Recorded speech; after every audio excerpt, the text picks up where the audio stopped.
Book 2, Chapter 3 of The Lancashire Witches. This recording is in the public domain. Reading by Andy Minter. The Lancashire Witches, A Romance of Pendle Forest, by William Harrison Ainsworth. Book 2, Pendle Forest. Chapter 3 The Boggart's Glen. The manor of Read, it has been said, was skirted by a deep woody ravine of 3 or 4 miles in length, extending from the little village of Sabden in Pendle Forest to within a short distance of Whalley, and through this gully flowed a stream which, taking its rise near Barley, at the foot of Pendle Hill, added its waters to those of the Calder at a place called Cock Bridge. In summer or in dry seasons this stream proceeded quietly enough, and left the greater part of its stony bed unoccupied. But in winter, or after continuous rains, it assumed all the character of a mountain torrent, and swept everything before it. A narrow bridle road led through the ravine to Sabden, and along it, after quitting the park, the cavalcade proceeded, headed by Nicholas. The little river danced merrily past them, singing as it went, the sunshine sparkling on its bright clear waters, and glittering on the pebbles beneath them.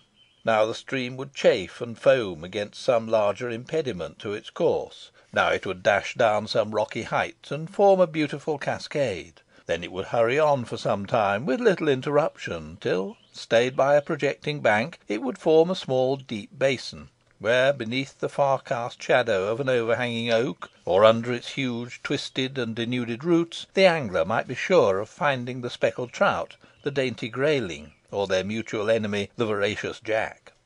The ravine was well wooded throughout, and in many parts singularly beautiful, from the disposition of the timber on its bank, as well as from the varied form and character of the trees.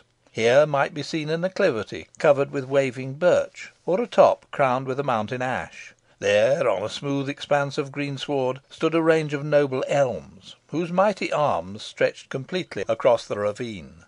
Farther on there were chestnut and walnut trees, willows with hoary stems and silver leaves, almost encroaching upon the stream, larches upon the heights, and here and there, upon some sandy eminence, a spreading beech tree. For the most part, the bottom of the glen was overgrown with brushwood, and where its sides were too abrupt to admit the growth of larger trees, they were matted with woodbine and brambles. Out of these would sometimes start a sharp pinnacle or fantastically formed crag, adding greatly to the picturesque beauty of the scene. On such points were not unfrequently found perched a hawk, a falcon, or some large bird of prey, for the gully, with its brakes and thickets, was a favourite haunt of the feathered tribe.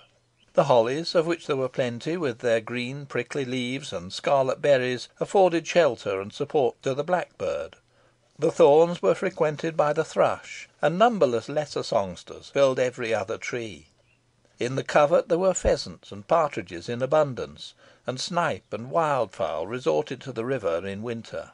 Thither also, at all seasons, repaired the stately heron to devour the finny race, and thither came, on like errand, the splendidly plumed kingfisher. The magpie chattered, the jay screamed, and flew deeper into the woods as the horsemen approached, and the shy bittern hid herself amid the rushes. Occasionally, too, was heard the deep ominous croaking of a raven. Hitherto the glen had been remarkable for its softness and beauty, but it now began to assume a savage and sombre character.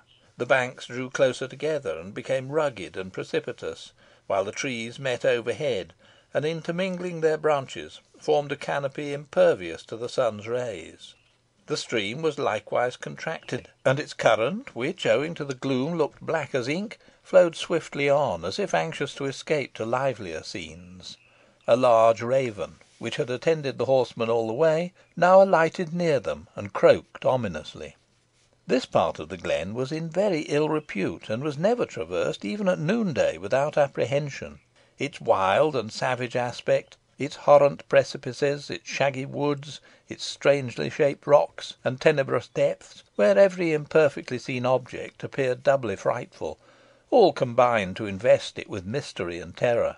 No one willingly lingered here, but hurried on, afraid of the sound of his own footsteps. No one dared to gaze at the rocks, lest he should see some hideous hobgoblin peering out of their fissures. No one glanced at the water, for fear some terrible kelpie, with twining snakes for hair and scaly hide, should issue from it and drag him down, to devour him with his shark like teeth.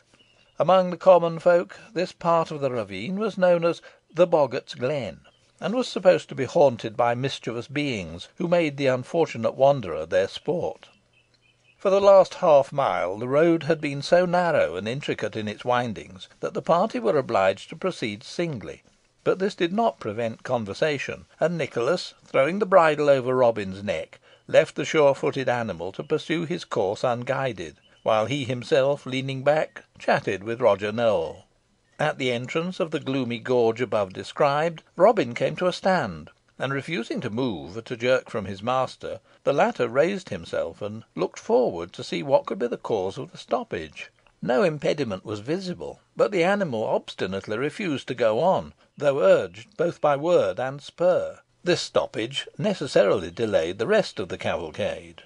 Well aware of the ill reputation of the place, when Simon Sparshot and the grooms found that Robin would not go on, they declared that he must see the boggart, and urged the squire to turn back, or some mischief would befall him. But Nicholas, though not without misgivings, did not like to yield thus, especially when urged on by Roger Nowell. Indeed, the party could not get out of the ravine without going back nearly a mile, while Sabden was only half that distance from them. What was to be done? Robin still continued obstinate, and for the first time paid no attention to his master's commands. The poor animal was evidently a prey to violent terror, and snorted and reared, while his limbs were bathed in cold sweat. Dismounting, and leaving him in charge of Roger Nowell, Nicholas walked on by himself to see if he could discover any cause for the horse's alarm, and he had not advanced far when his eye rested upon a blasted oak, forming a conspicuous object on a crag before him, on a scathed branch of which sat the raven. "Cock, cock, cock."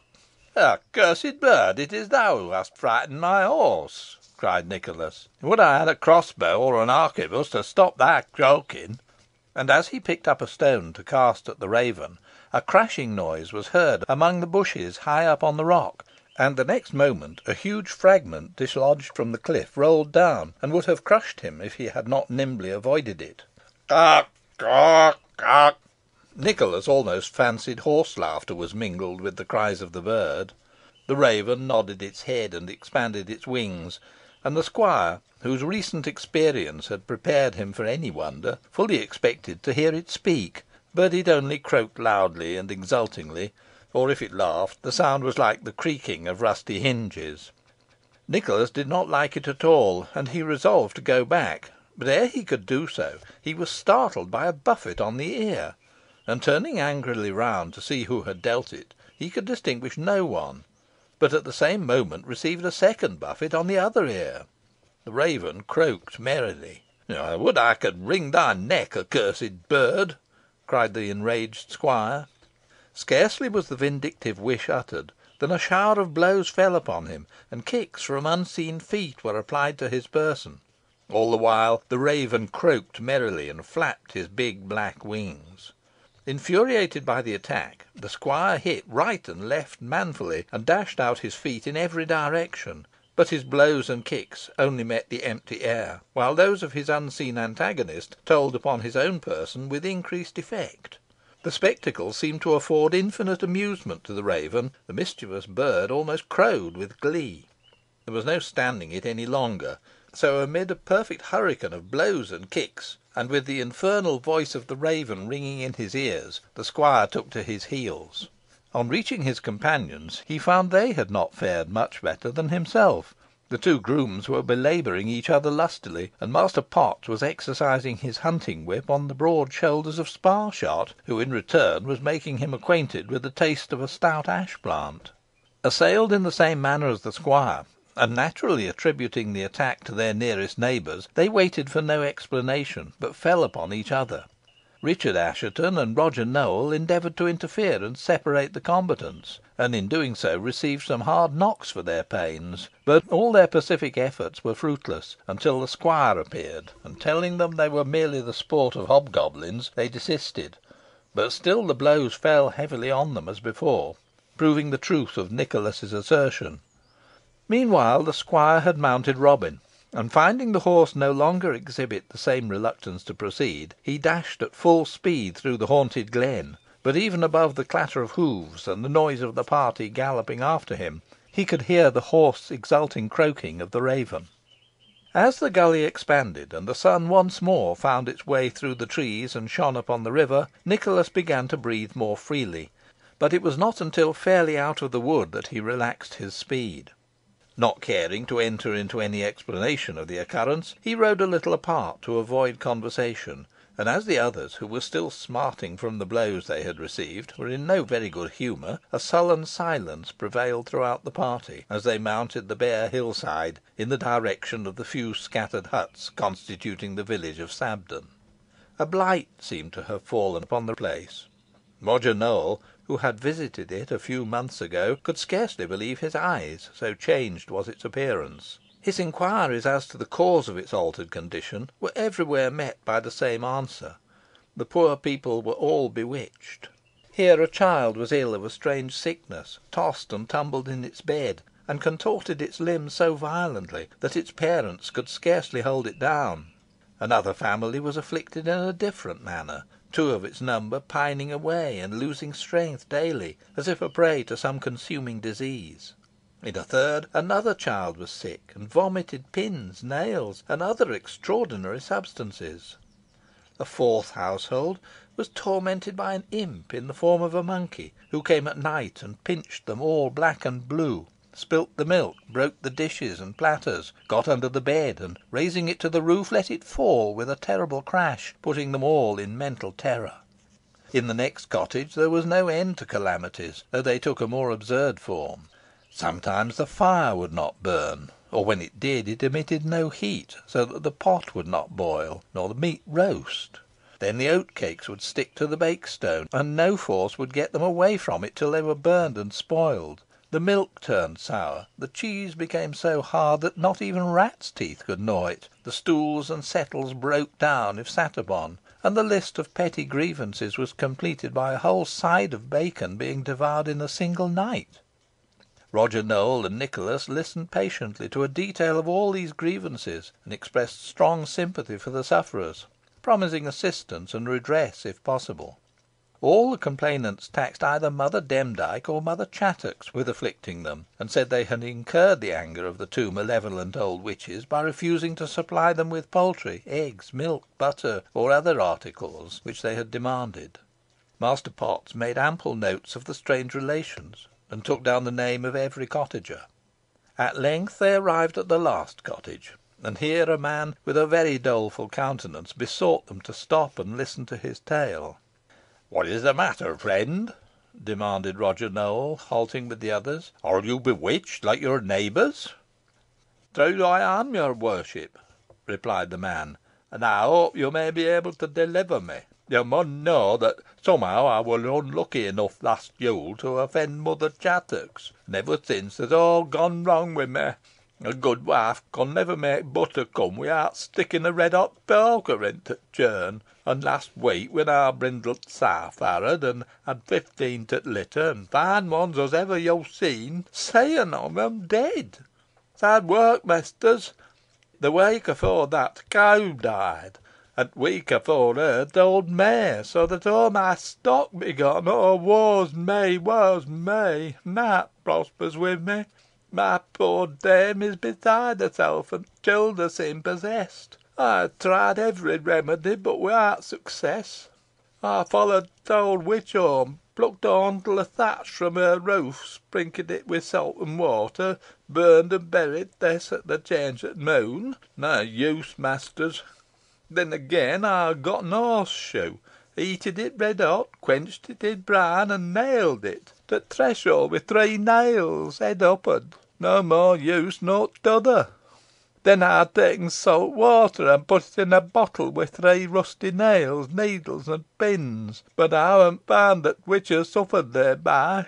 And lastly, I ha' let myself blood when t' moon were at full, and in opposition to t' old hag's planet, and mingling it wi' salt, ha' burnt it i' a trivet i' hopes of afflicting her. But without avail, for I seed her 2 days ago, and she flouted me and scoffed at me. What mun I do, good mesters? What mun I do?" "Have you offended any one besides Mother Chattox, my poor fellow?" said Nowell. "Mother Demdike, may be, your worship," replied the man. "You suspect Mother Demdike and Mother Chattox of bewitching you," said Potts, taking out his memorandum book, and making a note in it. "Your name, good fellow?" "Humphrey o' Wells o' Benz o' Thomas o' Sabden," replied the man. "Is that all?" asked Potts. "What more would you have?" said Richard. "The description is sufficiently particular." "Scarcely precise enough," returned Potts. "However, it may do. We will help you in the matter, good Humphrey, etc., etc. You shall not be troubled with these pestilent witches much longer. The neighbourhood shall be cleared of them." "Ey'm reet glad to hear, mester," replied the man. "You promise much, Master Potts," observed Richard. "Not a jot more than I am able to perform," replied the attorney.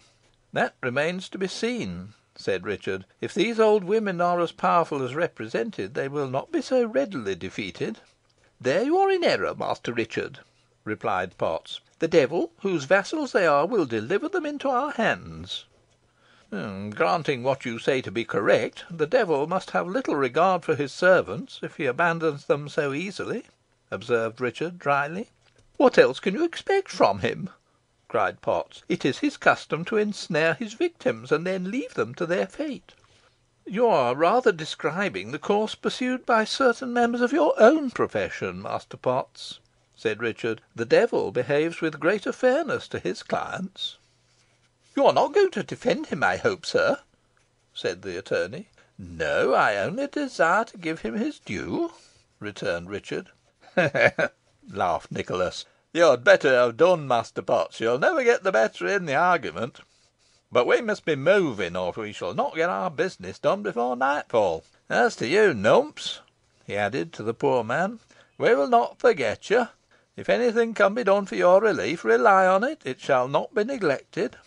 "Ay, ay," said Nowell. "The matter shall be looked into, and speedily." "And the witches brought to justice," said Potts. "Comfort yourself with that, good Humphrey, etc." "Ay, comfort yourself with that," observed Nicholas. Soon after this they entered a wide dreary waste, forming the bottom of the valley, lying between the heights of Padiham and Pendle Hill, and while wending their way across it, they heard a shout from the hill side, and presently afterwards perceived a man, mounted on a powerful black horse, galloping swiftly towards them. The party awaited his approach, and the stranger speedily came up.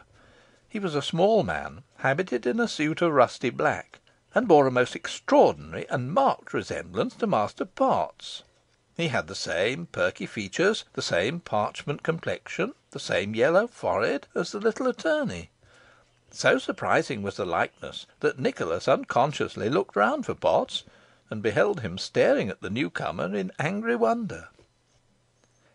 CHAPTER 4